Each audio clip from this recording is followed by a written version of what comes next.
Good evening, everybody, and welcome to St. Joseph by the Sea Driver Education Lecture Class. I'm trying to fidget with this iPad, so I'm sorry if I'm not looking directly at you.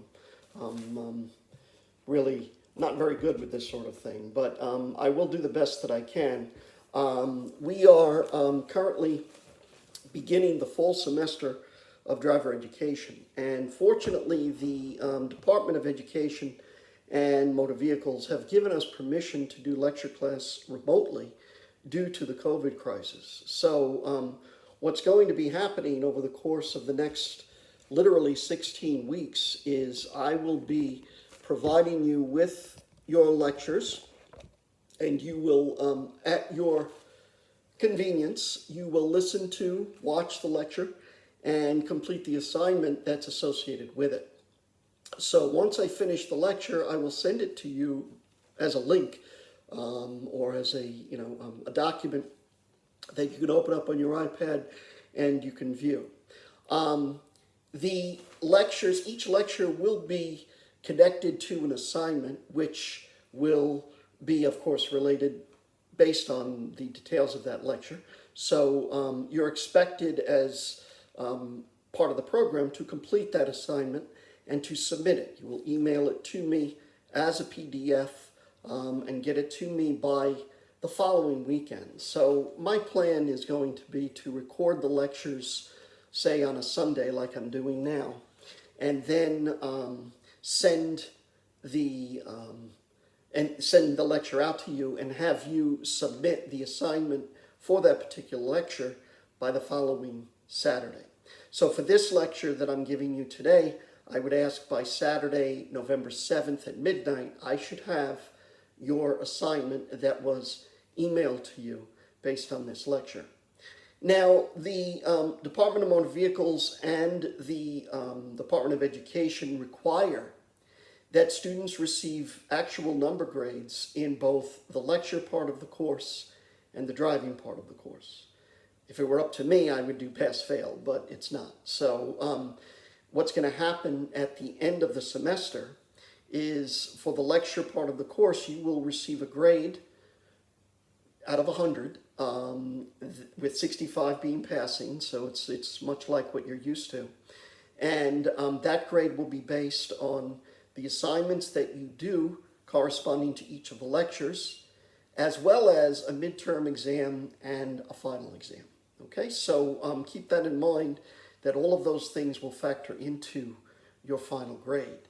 The other thing I want to mention, and I know I have teach all seniors, so I don't know that I have any of you in my English classes, but you may realize that I haven't been in school. I unfortunately had an injury. I injured my left shoulder, and I broke my left shoulder, which is almost healed now. But the real problem is I broke my right hip, and that's caused lots of difficulty. I spent 6-7 weeks total in the hospital, in the rehab facility. I came home last week, and now I'm getting around with a walker, and hopefully in another week or so I can graduate to the cane.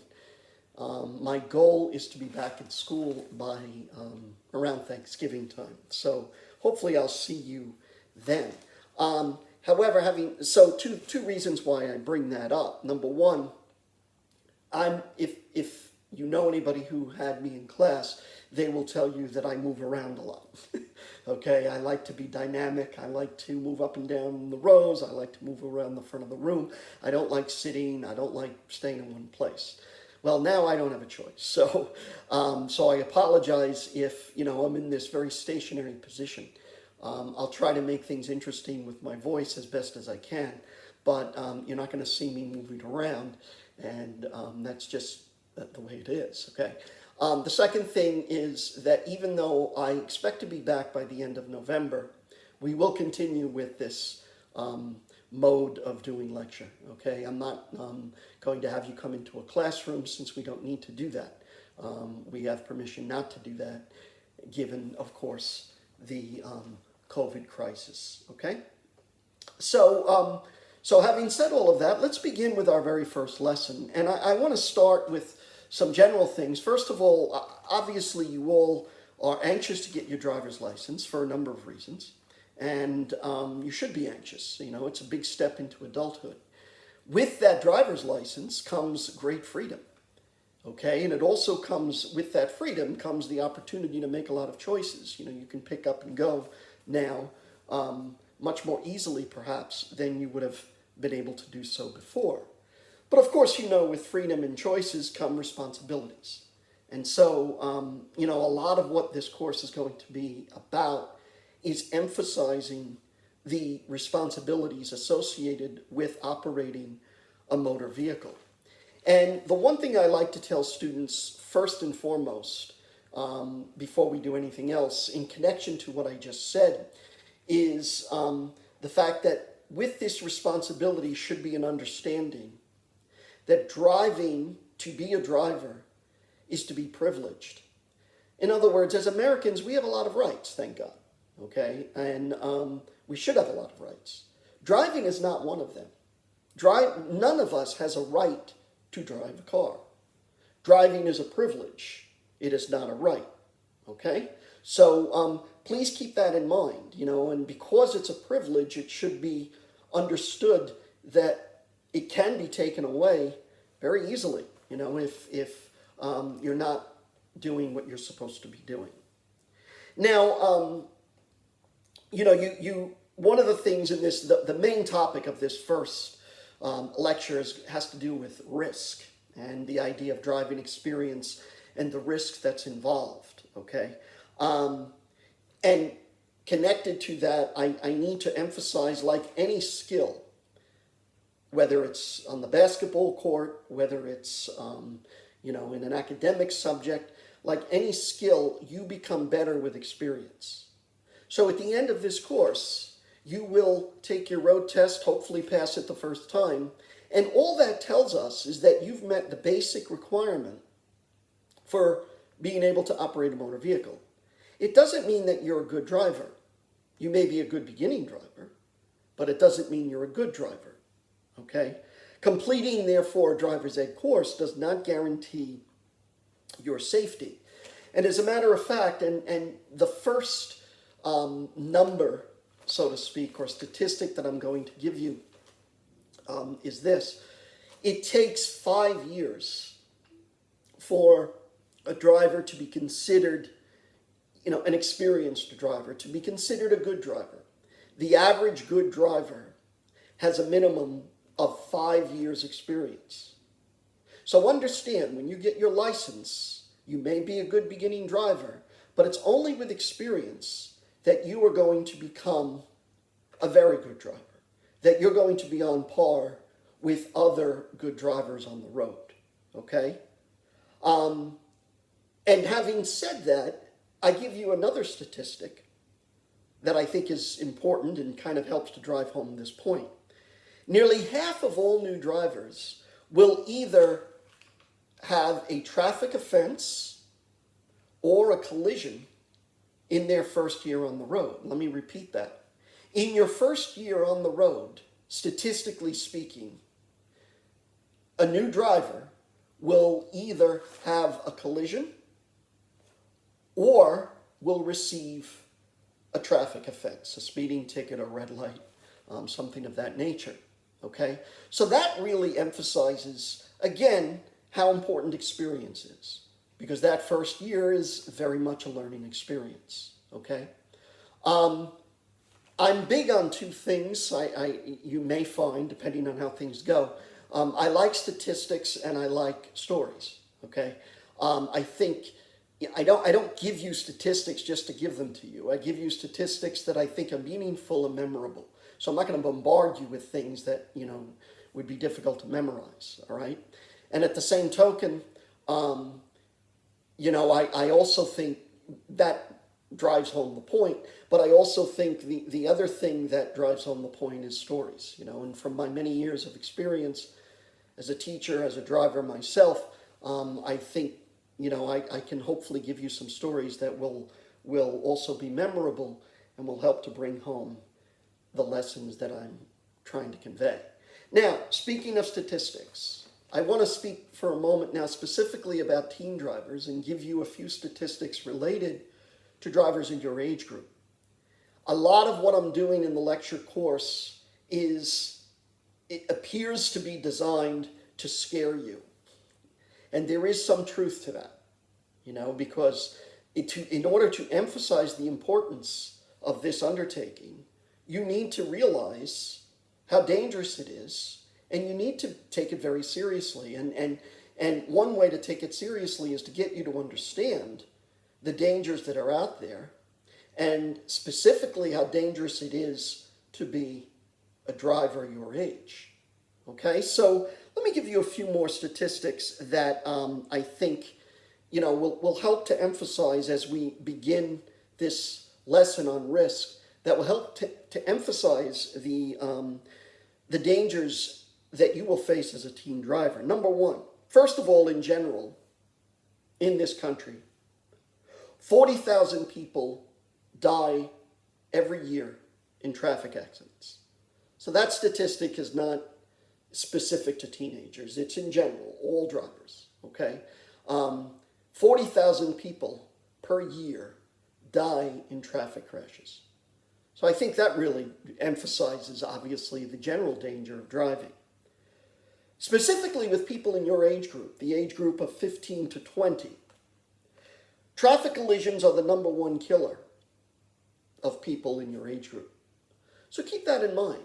It's not opioids, it's not suicide, it's not cancer or any other disease, all of which are devastating and take many, many lives, as we know. But statistically speaking, the largest number of fatalities of people in your age group, 15 to 20, is in the category of traffic collisions. Okay? And having said that, you should know that nationally in this country, 3,500 teenagers die in traffic collisions. So again, I hit you with several statistics here. Number one, 40,000 people total die every year in traffic collisions. Number two, traffic collisions are the number one cause of death for people in your age group, 15 to 20. And number three, every year, 3,500 people, 15 to 20, die in traffic collisions. Let me add to that one other thing, and that would be that 60% of those who died in traffic collisions were not wearing their seatbelts.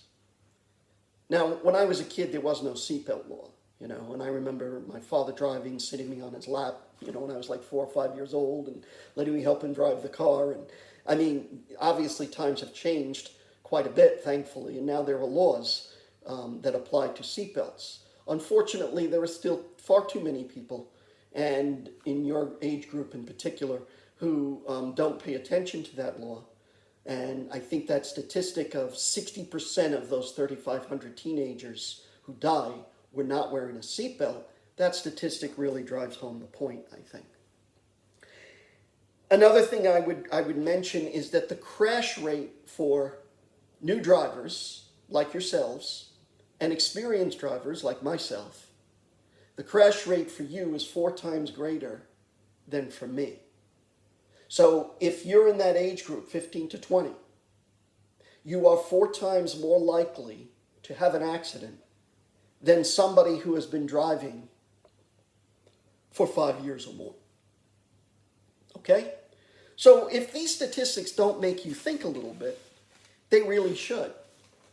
And what I want to do now, one of the things you should be asking yourself at this point is, what are the factors that cause these crashes? And we're going to talk about some of them.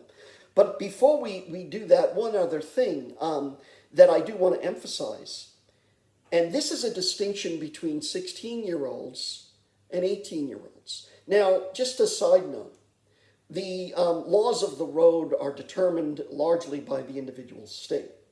There are some states that allow young people like yourselves to get their junior license at 15, okay? You'll be able to get it at 16 and your full license at 17. So the people I'm speaking to, most of you are juniors in high school. You're within the age range of 16 to 18, okay? Having said that, I would like to emphasize that 16-year-olds are 2.6 times more likely to have an accident than 18-year-olds. Let me repeat that. It is 2.6 times more likely for a 16-year-old to have an accident than for an 18-year-old. Why do I mention that? Well, I mention that, number one, again, it goes back to the idea of experience. The 18-year-old might have a little more experience if, he or she has been driving for a couple of years, okay? But even more so, I think it has to do with maturity. And I'm not trying to say that if you're 16, you're not mature, but what I am trying to say is that there's a huge difference. There is, and I think you're starting to see it as you become 17 and 18. There is a huge difference in level of maturity, mentally, physically, emotionally, psychologically, as you progress from 16 to 18. And so that level of maturity does impact what happens on the road, okay? There's not all that much difference between someone who is, say, 50 or 52, but there is a big difference between somebody who is 16 versus somebody who's 18.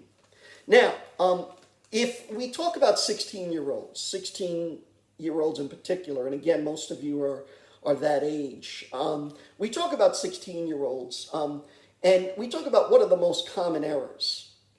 And there are 10 that I want to give you that I want you to be aware of. These are the 10 most common errors for people your age that cause all of the accidents that we've been alluding to. Number one, not paying adequate attention to your path of travel. Teenagers tend to be very distracted when they drive.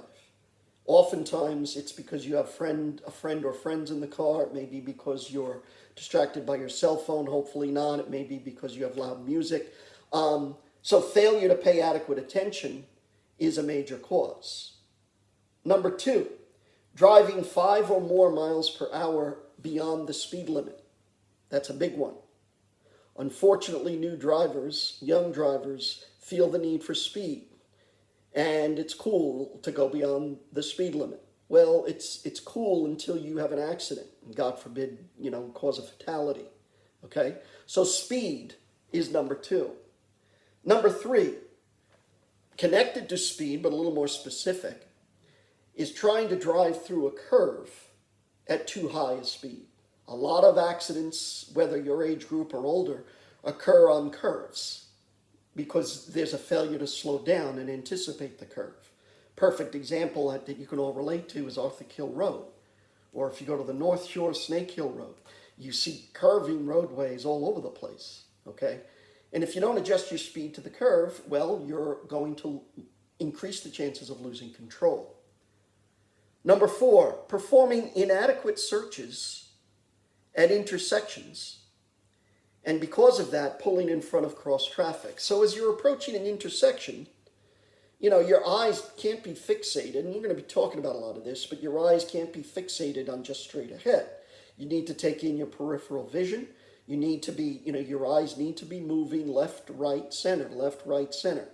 Failure to do that search could cause you, or to do that search effectively, could cause you to pull in front of a cross car or truck. Cross traffic and can cause an accident, okay? And connected to intersections, number five, not paying adequate attention at intersections and therefore being struck by other vehicles. Number six, using improper evasive action. In other words, not reacting to what's going on correctly, whether it's too much or too little steering for your vehicle speed and capabilities, whether it's that you're not slowing down enough. The point being, when something's about to happen that could impact you, of course you want to be able to evade it as best as possible. Sometimes you can't, okay? But oftentimes accidents do occur because of a failure to use improper evasive action. Number 7 on this list is a failure to maintain a sufficient visual lead. In other words, you're not looking far enough ahead. And we're going to talk about that a little more today. Okay? You're looking too much at right in front of you.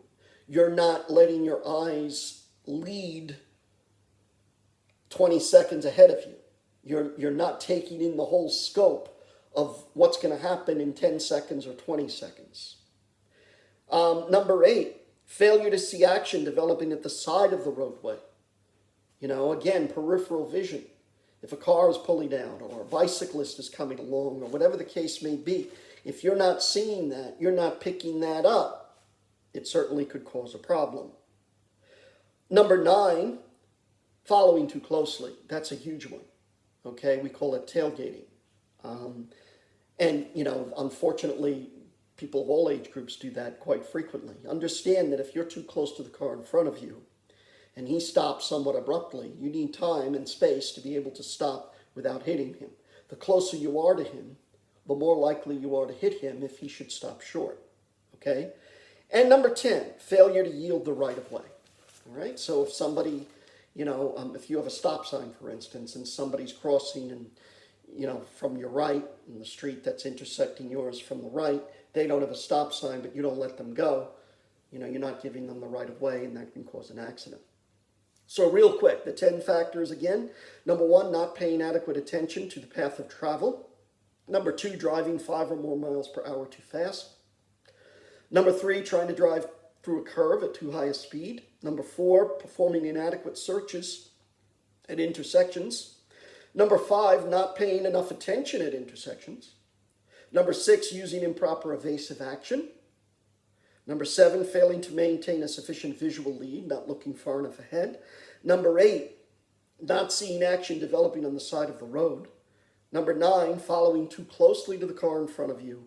And number 10, failing to yield the right of way. Okay, so those are 10 primary crash factors, particularly for people in your age group.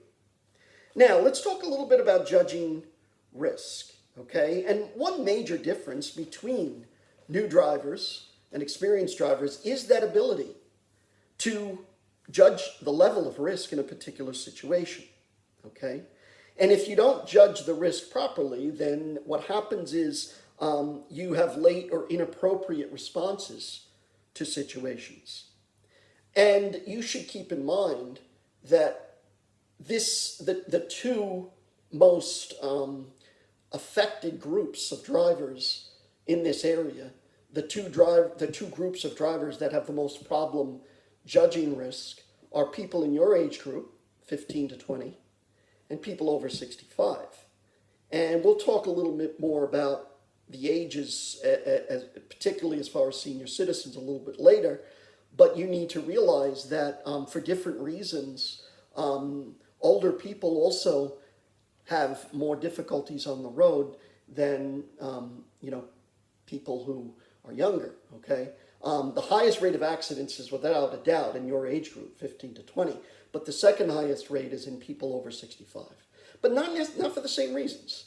If you're over 65, it may be that your vision isn't what it used to be. It may be that your reflexes aren't what they used to be. And so your reaction time is different. So keep that in mind, okay? The problem with risk and the problem with, why the odds become greater for accidents when it comes to risk is that people are either unaware of a risk or they refuse to accept evidence of a risk. You see the risk, and the risk is maybe substantial, but you don't think it's substantial. So you either don't realize there's a risk at hand, or you underestimate the significance of the risk.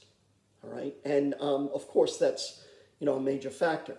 I would start understanding, getting you to understand that risk is present always, everywhere. We're always at risk. Okay, I'm at risk right now, even though I'm sitting in my house and it's nice and quiet, nobody's home. It seems safe. The odds of anything happening are very, very slim. So if the roof were to fall down on top of me, That would be horrible. I'm not afraid of it, though, because I think that the chances of that happening are infinitesimally small. But the chance is there, okay? There's always risk. You get out of bed in the morning and you go about your day, you're always putting yourself at risk. So driving maximizes that risk. And to emphasize that, let me give you another statistic. 1 out of every 10 vehicles is involved in a crash each year. So think about that. There's a 1 in 10 chance that you will be involved in a crash within a year's time. Now, hopefully, if you're that 1 in 10, it will be a minor crash, but it's a crash nonetheless, okay? Now, knowing that statistic, 1 in 10 chance of having a crash in a year, understand that more than 30% of drivers think the odds of having a crash are less than 1 in 1,000. So let me repeat that. There's a 1 in 10, statistically speaking, there's a 1 in 10 chance of you having a crash within the time span of 1 year, 1 in 10. But more than 30%, over 1/3 of all drivers, if asked what they think the chances are of having a crash within a year's time, would say less than 1 in 1,000. Well, what does that tell us? It tells us that a large percentage of drivers are overly confident. And that's a problem, okay? And to say the least, I mean, 1 in 10 versus 1 in 1,000, that's quite a difference, all right? So that really does emphasize how people really underestimate the risk, and at the same time, they overestimate their ability to avoid that risk. Another statistic. 85% of all drivers consider themselves to be better than average and consider themselves to pretty much always have total control over their vehicles. So 85% of drivers consider themselves to be really good drivers. Okay? At the same time, 90% of all accidents occur because of human error. So think about that. 85% of people believe that they're very good drivers, and yet 90% of all the accidents that we encounter on the road occur because of human error. Well, then who the heck is having all these accidents, right? So again, those statistics, I think, help to drive home the point that we more often than not overestimate our ability. As a matter of fact, more than 90% of drivers believe that if they were in an accident, it would not be their fault. So I'm going to quickly just throw that out at you again. So 85% of all drivers consider themselves to be better than average. 90% of all accidents that occur on the road are the result of human error. And 90% of all drivers believe that if they were to have an accident, it would not be their fault. So if you put all those numbers together, you put all those statistics together, you're all very intelligent. You can come to the same conclusions that I come to. And, the bottom line is that people misperceive of the dangers they face on the road and of their ability to handle those dangers, to handle those risks. Okay? Now, what are some guidelines that are associated with risk? I'm going to share a few with you to help you assess risk and to help you to determine an appropriate response. 3 guidelines that I would like to share. So again, this is advice to you. These are guidelines that help you, number 1, assess the risk more accurately, and number 2, determine an appropriate response. Number 1, consider the chance of a dangerous situation developing. So that's the first guideline. Always consider the chance that a dangerous situation might develop. If you see a bicyclist, always consider the possibility that he might swerve into your car, for instance. Okay? Or you're approaching an intersection. Cars are speeding through, the intersection. Always anticipate, okay, that there's a chance that, if you're not careful, something can happen. Number two, identify possible alternative actions and consider the consequences of each. Identify alternative actions and what the consequences of each would be. So once you identify the potential for risk, now you have to ask yourself, well, what would I do if this happened? So if that bicyclist swerved into me, what would I do? Well, I'd hit my brake, I'd swerve my wheel, whatever it might be, okay? And number three, prepare to change your speed or direction to manage or control the situation. Speed and direction are the two primary ways, the two primary things that you control when you drive, right? Speed and direction, your steering wheel, your gas, your brake. So you need to prepare yourself to adjust your speed and or your direction to initiate the action that you need to take. So again, the guidelines to help you assess risk more accurately and determine a more appropriate response. Number one, consider the chance of a dangerous situation developing. Number two, identify possible alternatives that you would take, actions that you would take, and the consequences of each. And number three, prepare to change your speed or direction to manage or control the situation. Let's talk about characteristics of risk. Number one, risk prevalence. As I said before, we're always at risk, okay?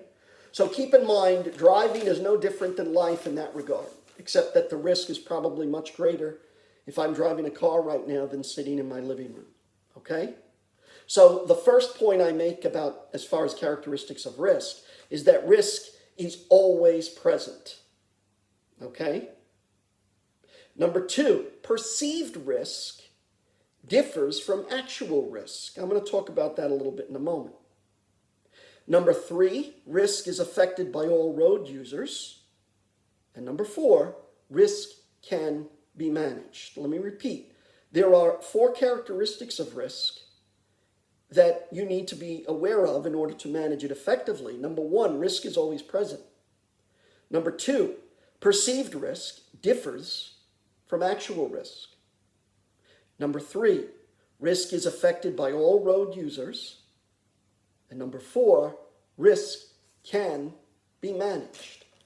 Now, if you take a look at number two, perceived risk, suppose I'm driving towards an intersection, and it's an intersection, so there's a cross street on my right, but there are a huge number of trees that are blocking that cross section. I don't see it. So in my view, as I'm driving along, my perception is that there's no risk because the trees are blocking that road. But there actually is a risk, okay? So that's, an example, one of many, where you may not think there's a great risk, but there is. Going back to the curve, you're driving North the Kill Road and you think this curve that you're about to enter is not very sharp. And so even though it says you should drop your speed limit to 15 miles an hour, you keep it at 20 or 25 because you think it's perfectly safe. And then, God forbid, you have the accident because you're going too fast. You perceive the risk differently than what it really was. As far as risk being affected by all road users, bicyclists, motorcyclists, pedestrians, cars, trucks, everybody is involved in that risk situation, okay? Now, talking about perceived risk, going back to that for a moment, an actual risk, another statistic, more than 50% of all vehicle occupant fatalities occur in single vehicle crashes, mostly on relatively straight rural stretches of roadway. Almost half of all driving fatalities occur when there's one car, one driver. Now, when I first saw that statistic, I thought, well, that doesn't really make sense because we think, most accidents, most fatalities that occur in driving collisions are actual collisions between two or more cars, okay? But statistically speaking, half of those fatalities occur when a driver is on a stretch of road and, maybe slams into a pole or veers off and goes into a ditch or hits a wall or whatever. It's a single car on a straight stretch of road.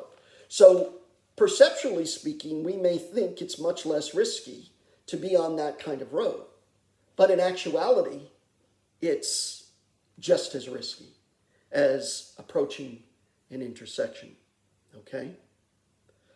So, yes, situations that appear to be risk-free can very well involve risk. Okay?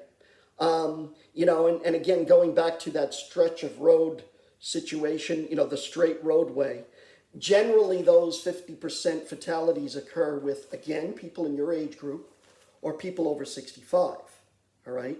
Either because the driver runs off the road because he or she has failed to respond correctly to a situation, the driver's used the brakes or steering improperly, and again, the two groups we mentioned in that 50% fatality, straight road, 15 to 20-year-olds, as well as people over 65, the reasons tend to be somewhat different.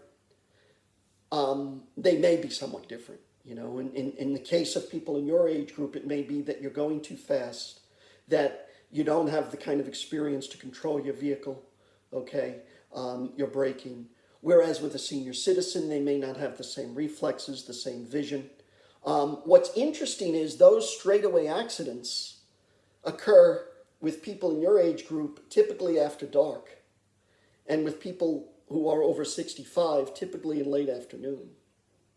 So again, people your age group after dark on straightaway roads where there are fatalities, people who are over 65 late afternoons. After dark, because you don't see as well, you don't have the experience, right? But late afternoons for senior citizens also could have to do with the vision, the sun in their eyes. Also, late afternoon tends to be a time, perhaps, where all of us, regardless of age, might feel a little more sleepy than we normally would as we get to that time of day, okay?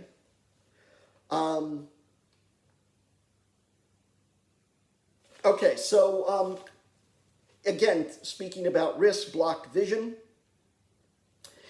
When you are, the driver's ability to see is restricted, what you must do is adjust. There are three things that typically come into play that you will need to adjust to manage risk. Number one is speed. Number two is visibility. And number three is position. So suppose you're approaching an intersection and you know that the crossroad on your right is blocked by trees, and you know it, but so you can't really see what's going on. Well, what would you do? You might slow down a little bit. You move your car a little more to the left so you can get a line of sight sooner and clearer than you otherwise would. So you're changing your position. You're adjusting your speed so you can improve your visibility. So the three main things that we manage in order to reduce risk, to avoid risk: number one, speed; number two, position; and number three, visibility, okay? Most cars today have what are called DRLs, which are daytime running lights. And the daytime running lights are low beam headlights. So they're on all the time, all right? If a car doesn't have that, and again, most cars made within the last 5 to 10 years have that. If a car doesn't have that, you should always keep low beam headlights on during the day. It may seem redundant, it may seem unnecessary. If it's a very bright sunny day, you might say to yourself, well, why would I keep headlights on? It's so bright, the sun is so strong. But statistically speaking, we know that if you have those low beam headlights on, you will be able to make your vehicle visible at almost twice the distance as a vehicle that doesn't have them on. Think about that, okay? So if I don't have it's a sunny day and I don't have my low beam lights on, a car sees me, say, 2 blocks away, as opposed to that same sunny day, a car has his low beam lights on, a car sees him 4 blocks away. So twice the distance, all right? And the second statistic related to that is that if you're approaching an intersection and you've got your low beam lights on, your presence will be detected 1 second sooner than somebody who doesn't have them on. Okay, so it's twice the distance, and it's 1 second sooner. 1 second in the world of driving can be the difference between life and death. All right? Remember, all roadway users affect risk, as we said, bicyclists, drivers, pedestrians. Okay? And there's something called defensive driving, which we're going to talk more about in a later unit. But defensive driving really pertains to much of what we're saying. And the idea of defensive driving is to always assume that the other guy is going to do the wrong thing. So you're always on the defensive, okay? Always assume that the pedestrian that's about to cross is going to cross in front of your car. Always assume that, the car that is tailgating you is going to hit you, and you want to let him pass. In other words, always anticipate that somebody else is going to do the wrong thing. It sounds kind of paranoid if you're living your life that way, but in a sense, with driving, that's how you have to be. All right. So some keys to reducing risk, to managing that time, visibility, and space that we talked about. Give yourself enough time to make adjustments. Okay. Always give yourself space around the car, front, back, right, and left, so you can adjust your speed and your position, okay? Maximize the visibility of the traffic scene. So as I said before, for instance, keep your low beam lights on, okay? Always look as far ahead as possible. And as I said before, with space, allow adequate space between you and cars around you, okay, and other road users. Now, there's something called an aggressive visual search that you should apply when you're driving. And it's something that in the beginning you may be very conscious of with your instructor. With experience, you do this naturally. But let me define what an aggressive visual search is, okay? And there really are two main components of the aggressive visual search. The first is being able to see your intended path 20 to 30 seconds ahead. So you should always be able to see exactly what your path straight ahead looks like or would look like in 20 to 30 seconds from where you are at that moment. Okay? And at the same time, you should be able to be aware of the level of traction and potential alternate paths of travel 12 to 15 seconds ahead. So there's 20 to 30 seconds, and there's 12 to 15. So let me just reemphasize what they mean. So I know I should be able to see what's going on 20 to 30 seconds ahead of me. Okay? So I anticipate if those factors stay the way they are, how I'm going to react. 12 to 15 seconds is much more immediate. And within that 12 to 15 seconds, I need to be able to anticipate what the traction of the road is. Am I going to hit a pothole? Does the traction change? Does it get rough? Whatever it might be, okay? And I also need to anticipate within that 12 to 15 seconds decisions that I might need to make in adjusting speed and in adjusting position. Will I have to swerve? Would I have to turn if this happens? So it's much more immediate, and I'm much more focused on what actions I may need to take within the next 12 to 15 seconds. Okay? Now, acting on your decisions. So you make decisions when you drive within that aggressive visual search. And the final step in all of this is to adjust speed or position or communicate your intentions. Number one, you make accurate and appropriate adjustments to speed and direction. So once you've decided to make a decision about something, it usually involves making accurate and appropriate adjustments to your speed and direction. Number two, it often involves communicating with other drivers. And oftentimes it could be hitting your horn if there's the potential for danger. It could be using your turn signals when you are making a right or a left turn, okay? and giving yourself enough time and distance to make those decisions. And this goes back to something I mentioned before, which is tailgating. You never want to be too close to the car in front of you. You always want to have braking time and distance. And a general rule that I always give students, which I think still works, even though it might be somewhat antiquated, I think it's an easy rule to remember. For you in the car in front of you, for every 10 miles an hour that you're going, leave space for one car length. So suppose I'm doing 30 miles an hour. I should be able to fit 3 cars between my vehicle and the vehicle in front of me. If I'm on the highway and I'm doing 60 miles an hour, I should be able to fit 6 vehicles between me and the car in front of me. Okay? 1 vehicle for every 10 miles an hour. And that gives you enough time to brake and enough space to brake. Okay? We're going to shift gears for the last part of today's lecture, and I am almost done. You've been very cooperative, I hope, for the last 45 minutes, so I'm going to wrap things up shortly. But I do want to talk a little bit about the licensing process. And there is something that you're now participating in, which is called the Graduated Driver Licensing. Graduated Driver Licensing, which is an approach to ease new drivers, by definition, into driving by providing practice and skill development under low-risk conditions. So the graduated driver licensing approach is to gradually approach more complex driving situations. You're learning the basics in low-risk situations, and with experience, you gradually move to higher-risk situations. And this graduated driver licensing approach has been shown to reduce teen crashes, injuries, and deaths. So the point of this is the graduated driver licensing program is driver education. It's what you're starting to do now.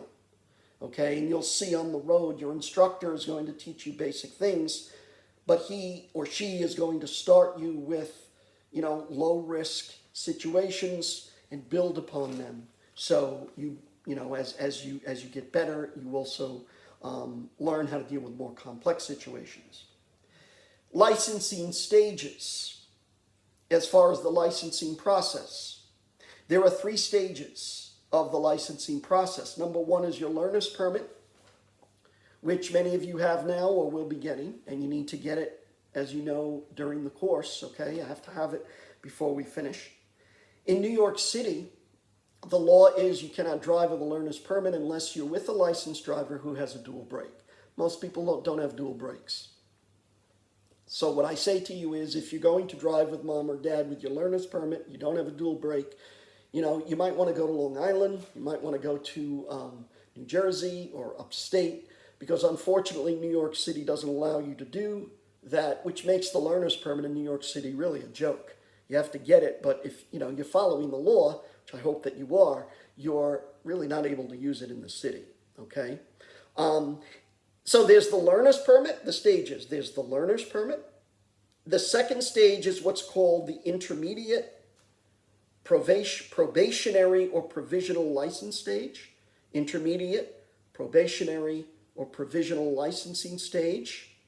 And the regulations on that vary from state to state. A probationary period, obviously, is a period in which you have to prove yourself. So that second stage, that intermediate probationary or provisional phase, all those terms mean the same thing, is that you're being watched closely and you're held to a higher standard. And it's usually 6 months to a year, okay? It could be 18 months.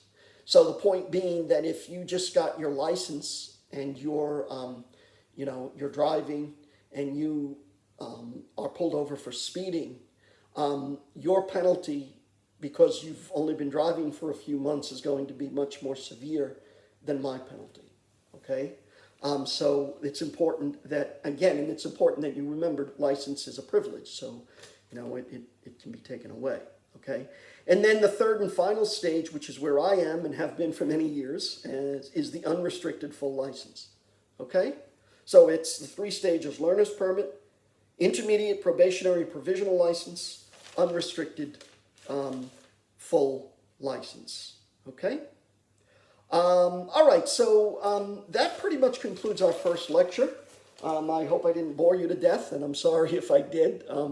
Again, as we go along, I will continue with statistics, as I tried to do today, that I think are interesting and relevant, and I will also be sharing some practical situations. Remember, there is an assignment that has been emailed to you that you will complete by next Saturday based on this lecture.